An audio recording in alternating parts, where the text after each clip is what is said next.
구두계약이 효력이 있는지에 대해서 살펴보겠습니다. 그러니까 굉장히 좀 중요한 계약들 있잖아요. 뭐 예컨대 뭐 5억 이상의 부동산을 거래를 하는데 말로만 거래를 한 거예요. 이거 5억에 팔 테니까 너가 사라 라고 뭐 A와 B가 만나서 이렇게 얘기를 했어요. 그래서 그렇게 하자까지 얘기가 된 거예요. 이럴 경우 이 효력이 있느냐, 이제 그 문제에 대해서 살펴보겠습니다. 무려 5억이 넘는 건물을 이제 서로 사고 파는데 그냥 이렇게 말한 것만으로도 그 효력이 발생할까? 이 부분에 대해서 많은 분들이 효력이 발생하지 않는다라고 알고 계시고 있더라고요.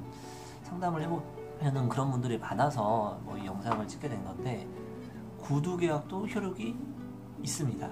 구두계약도 효력이 있기 때문에 그 금액이 뭐 5억이든 50억이든 500억이든 그 얼마든 간에 그렇게 약속을 하면은 그건 곧바로 효력이 발생하는 거예요. 그러면 대체 왜 계약서는 왜 쓰느냐? 효력과 아무 상관도 없는데 왜 계약서를 쓸까요? 계약서를 쓰는 이유는 증거를 남기기 위해서입니다. 그렇게 구두 약정을 하고 그런데 목격자도 없어요. 그리고 목격자가 있다고 하더라도 거짓말을 할 수도 있는 거잖아요. 그렇기 때문에 서류에 정확하게 그 내용을 적고 서로 뭐 인감 도장을 찍든지 어쨌건 자신을 표상할 수 있는 그런 도장을 찍어서 명확하게 해놓는 겁니다. 계약서라는 것은 기본적으로 증거로서 남겨두는 그런 의미가 큰 겁니다. 물론 예외적으로 몇몇 법률에는 서류로 어떻게 해야 그 효력이 발생한다라는 그런 요식행위를 정해놓고 있는 경우도 있기는 있습니다. 그런데 그거는 굉장히 드물어요.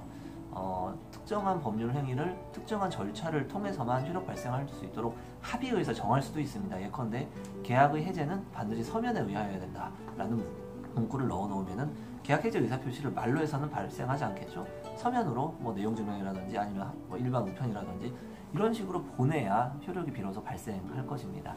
그런 식으로 특별한 약정을 하거나 아니면 특별히 이제 법률에서 정하고 있는 그런 드문 경우가 아니라면은 구두 계약만으로도 그 효력이 발생합니다. 따라서 임대차 계약을 체결해서 임대차 계약이 이제 뭐 종료가 돼서 뭐 언제 나가겠다 뭐 이런 얘기들도 이거 다시 정리해서 얘기 드릴게요. 그러니까 임대차 계약은 2기 이상의 차임 연체, 주택 임대차 계약 같은 경우에는 2기 이상의 차임을 연체하면 예컨대 월세가 50만 원인데 50만 원 합쳐서 연체된 액수가 100만 원이 넘어갔어요. 그럴 경우에는 임대인은 나가라 라는 일방적인 해지 통보를 할 수 있습니다. 그런데 이것도 서면으로 반드시 보내야 될까요? 그렇지 않습니다.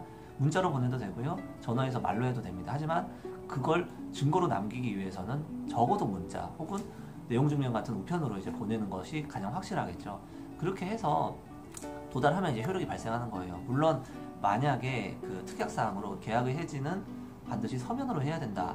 뭐 이 경우에 그 2기 이상 차임 연체로 인한 계약 해지 통보 역시 마찬가지다라는 뭐 그런 식의 특약사항이 있다라면은 그렇다라면은 서면으로 해야 비로소 효력이 발생하겠죠. 근데 그런 경우가 아니라면은 구두 약정만으로도 효력이 발생합니다. 따라서 말 함부로 하면 안 되는 거죠. 말 한마디로 천냥빚을 갚는다는 말도 있지만 경우에 따라서 말 한 번 잘못했다가 청량빚을 얻는 경우도 있을 수 있습니다. 그렇기 때문에 이제 구두 계약도 효력이 있다. 이걸 항상 명심하시고 어떤 논의든 이제 하시기 바랍니다.